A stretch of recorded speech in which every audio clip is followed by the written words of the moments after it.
قد نرا تقلب وجهك فی السماء، معلوم ہوتا ہے خود حضور کو انتظار تھا اس فیصلے کا، اور معلوم ہوتا ہے کہ آپ پر بھی شاخ گزر رہا تھا یہ وقفہ کہ جس میں نماز پڑھتے ہوئے پیٹھ ہو رہی تھی بیت اللہ کی طرف، تو آپ بار بار آپ کی نگاہیں آسمان کی طرف اٹھتی تھی کہ کب وحی آئے، کب جبرائیل حکم لے کر آئیں۔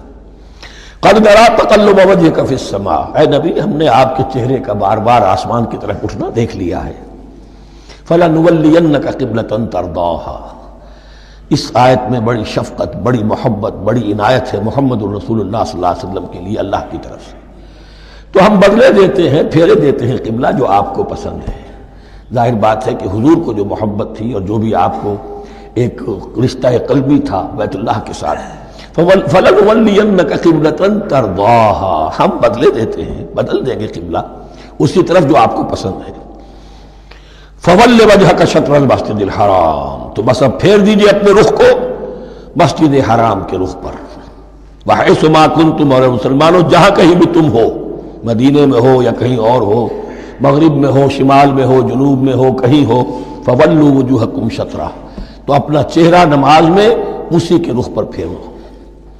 وَإِنَّ الَّذِينَ أُوتُوا الْكِتَابَ لَيَعْلَمُونَ أَنَّهُ الْحَقُّ مِنْ رَبِّهِمْ، اور جن لوگوں کو کتاب دی گئی تھی وہ جانتے ہیں کہ یہ حق ہے ان کے پروردگار کی طرف سے۔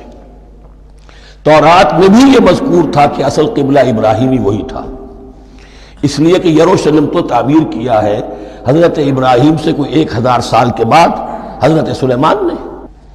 یہ جو بھی ہیکل سلیمانی ہے کم سے کم 1000 برس کا فصل ہے حضرت ابراہیم میں حضرت سلیمان میں۔ تو حضرت ابراہیم کا قبلہ کون سا تھا؟ تو وہ بھی مولانا امین احسن اصلاحی صاحب نے اردو میں ترجمہ کیا ہے مولانا حمید الدین فراہی کی کتاب کا، اور وہ بہت اہم ہے اس موضوع کو سمجھنے کے لیے۔ بہت سے مسلمان مفسرین نے بھی اس میں ٹھوکر کھائی ہے۔ ان الذین اوتوا الکتاب لیعلمون انہ الحق من ربہم وما اللہ بغافل عما یعملون، اور اللہ غافل نہیں ہے اس سے کہ جو وہ کر رہے ہیں۔ ولئن اتیت الذین اوتوا الکتاب بکل آیۃ ما تبعوا قبلتک، اے نبی آپ ان اہل کتاب کو اگر تمام دلائل بھی دے دیں گے، تمام نشانیاں بھی دکھا دیں گے، تب بھی یہ آپ کے قبلے کی پیروی نہیں کریں گے۔ وما انت بتابع قبلتہم، اور نہ ہی اب آپ پیروی کرنے والے ہیں ان کے قبلے کی۔ یہ تو لکم دینکم ولی دین والا معاملہ ہو گیا۔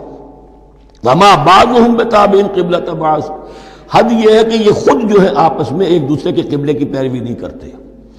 یعنی نصارہ اور یہود اگرچہ یروشلم سب کا قبلہ ہے، لیکن عین یروشلم میں جا کر جو یہودی ہیں وہ مغربی گوشے کو اختیار کرتے تھے، مغرب کی طرف رخ کرتے تھے ہیکل سلیمانی میں، اور جو نصارہ ہے وہ مشرق کی طرف۔ اس لیے کہ حضرت مریم سلام علیہا نے جو اعتکاف کیا تھا مکان شرقیہ، وہ جو مکان تھا ان کا جہاں اعتکاف تھا، جہاں فرشتہ ان کے پاس آیا ہے، وہ ہیکل کے کسی شرقی گوشے میں تھا۔ تو انہوں نے عیسائیوں نے اسی کو اپنا شرقی گوشے کو قبلہ بنا لیا۔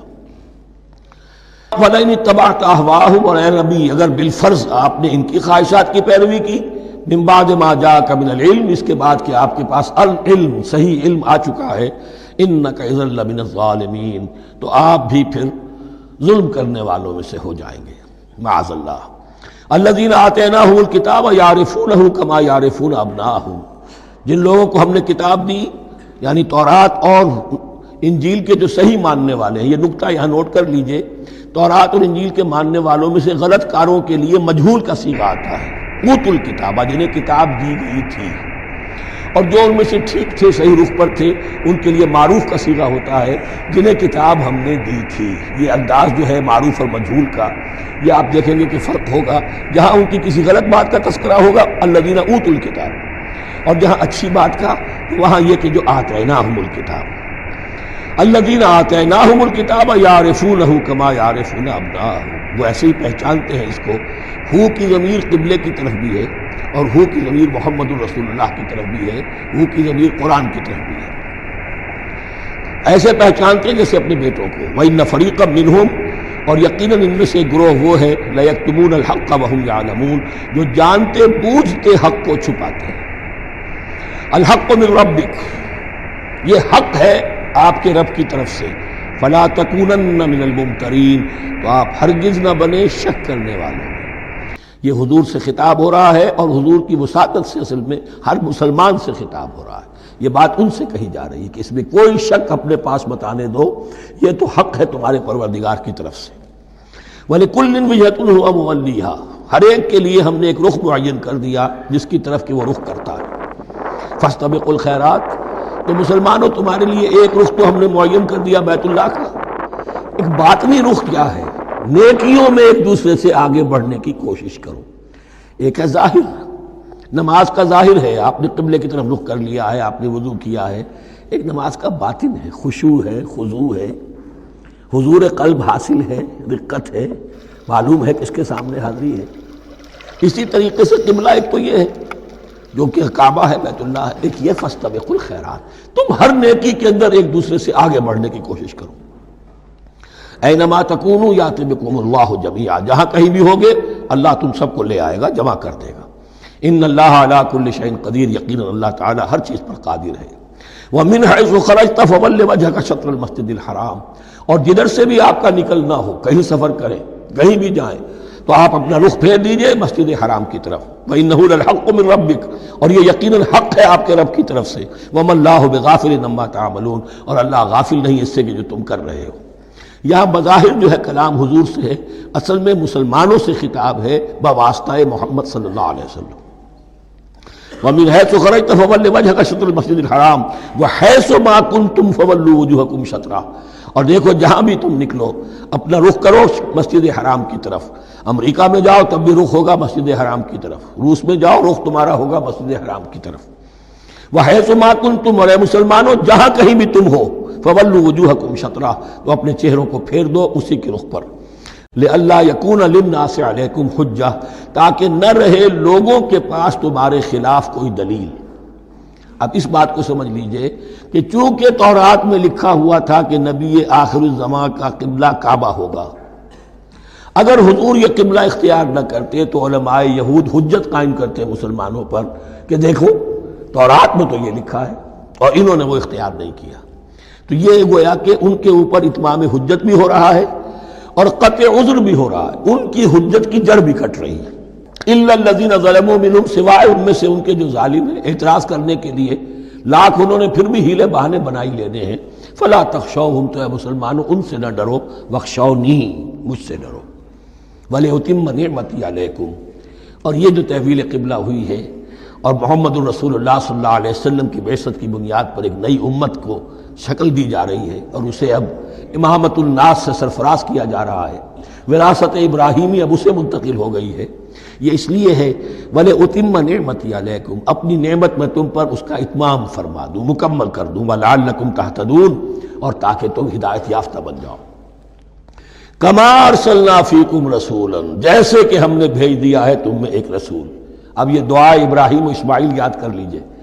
ربنا وبعث فیہم رسولا منہم یتلو علیہم آیاتک ویعلمہم الکتاب والحکمت ویزکیہم. اب گویا کہ وہاں تو دعا تھی اور یہ 3000 سال کے بعد اس دعا کا ظہور ہو رہا ہے بعثت محمدی کی شکل میں. کما ارسلنا فیکم رسولا منکم، جیسے کہ ہم نے بھیج دیا ہے تم میں رسول اپنا، تم ہی میں سے. یتلو علیکم آیاتنا، وہ تلاوت کرتا ہے تم پر ہماری آیات. ویزکیکم، تمہیں پاک کرتا ہے، تزکیہ کرتا ہے تمہارا. ویعلمکم الکتاب والحکمہ، اور تمہیں تعلیم دیتا ہے کتاب و حکمت کی. ویعلمکم ما لم تکونوا تعلمون، اور تمہیں تعلیم دے رہا ہے ان چیزوں کی جو تمہیں معلوم نہیں تھی. یہاں ایک نکتہ بڑا اہم ہے، حضرت ابراہیم اور اسماعیل کی دعا میں جو ترتیب تھی یہاں اللہ نے اس کو بدل دیا ہے. وہاں کیا تھا؟ تلاوت آیات، تعلیم کتاب و حکمت، پھر تزکیہ. یہاں کیا ہے؟ تلاوت آیات، پھر تزکیہ، پھر تعلیم کتاب و حکمت. اب ظاہر بات ہے کہ حضرت ابراہیم حضرت اسماعیل نے جو بات کہی وہ بھی غلط تو نہیں ہو سکتی، لیکن ہم یہ کہہ سکتے ہیں کہ اس کی امپرووڈ فارم یہ ہے جو اللہ تعالیٰ کی طرف سے دی گئی، اس لیے کہ تزکیہ مقدم ہے. اگر نیت صحیح نہیں ہے تو تعلیم کتاب و حکمت مفید نہیں ہوگی بلکہ گمراہی میں اضافہ ہوگا. نیت کج ہے تو گمراہی بڑھتی چلی جائے گی. اور تزکیہ کا حاصل کیا ہے؟ نیت درست ہو جائے، اخلاص، نحن لہ مخلصون. اگر یہ نہیں ہے تو جتنا پڑھو گے، جتنے بڑے عالم ہوگے، شیطان بھی بن سکتے ہو. بڑے بڑے فتنے عالموں نے اٹھائے ہیں. یہ جو دین اکبری تھا یا دین الہی تھا، اکبر کے تو باپ دادا کو کبھی خیال نہیں آ سکتا تھا اس کا۔ یہ پٹی پڑھانے والے کون تھے؟ ابو الفضل اور فیضی جیسے علماء، بہت بڑے علماء۔ اسی طرح غلام احمد قادیانی، اس کو اصل میں جو بھی پٹیاں پڑھائی ہیں وہ تو پڑھائی حکیم نور الدین نے، جو بہت بڑا عالم تھا، اہل حدیث عالم تھا۔ تو در حقیقت بہت بڑا عالم ہوگا، اگر اس کی کج ہو گئی نیت تو اتنا ہی بڑا فتنہ اٹھا دے گا۔ اس پہلو سے تزکیہ مقدم ہے، اور اس کا ثبوت یہ ہے، یہی مضمون سورہ آل عمران میں آیا، یہی مضمون پھر سورہ جمعہ میں آئے گا، وہاں بھی ترتیب یہی ہے۔ تینوں جگہ پر اللہ کی طرف سے ترتیب یہی ہے، یتلو علیکم آیاتنا ویزکیکم، تمہیں ہماری آیات پڑھ کر سنا رہا ہے اور تمہارا تزکیہ کرتا ہے، ویعلمکم الکتاب والحکمہ، اور اس تزکیے کے بعد پھر تعلیم کتاب و حکمت، ویعلمکم ما لم تکونوا تعلمون، اور تمہیں سکھا رہا ہے جو کچھ علم تمہیں حاصل نہیں تھا۔